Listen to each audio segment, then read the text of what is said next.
আসসালামু আলাইকুম।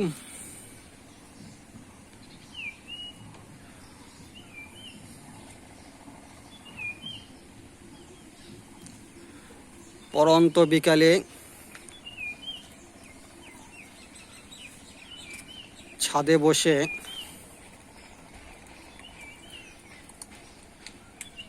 শীতল বাতাসের পরশে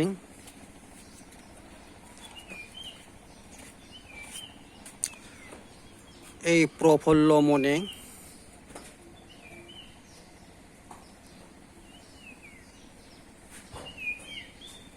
ছুঁয়ে দিলাম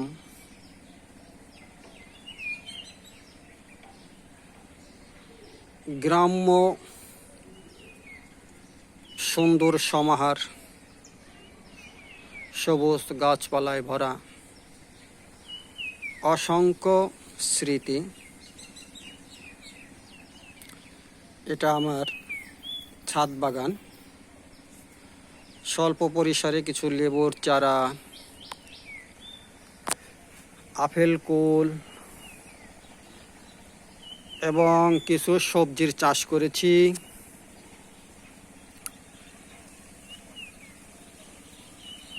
একটু ঝুম করে দেখাই।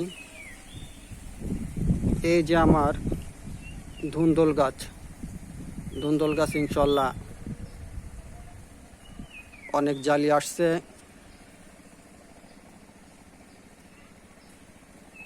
ওইটা হচ্ছে করল্লা গাছ।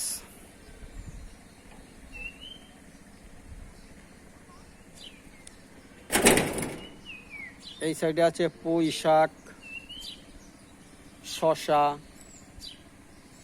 মরিচ, বেগুন। এটা হচ্ছে আমার মরিচ গাছ। দেখেন মরিচ গাছটা কত লম্বা হয়েছে। দেখেন এই যে গাছ মাটির থেকে কি পরিমাণ লম্বা হয়েছে মরিচ গাছ।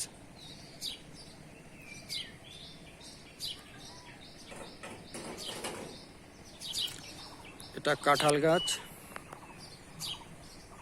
ওইটা পাইনাল গাছ, এটা কামরাঙ্গা। আপনাদের বাড়িতে যাদের ছাদ আছে, আমার মতো সবজি এবং ফলের চাষ করবেন।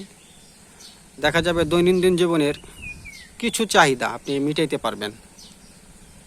যেমন আমি দেখা যায় 2 দিন 4 দিন পর পর আপনার এই ধুন্দুল কাটি, তাতে আমার প্রায় 1 সপ্তাহ ধুন্দুলের তরকারি হয়ে যায়। তারপর করল্লা আছে।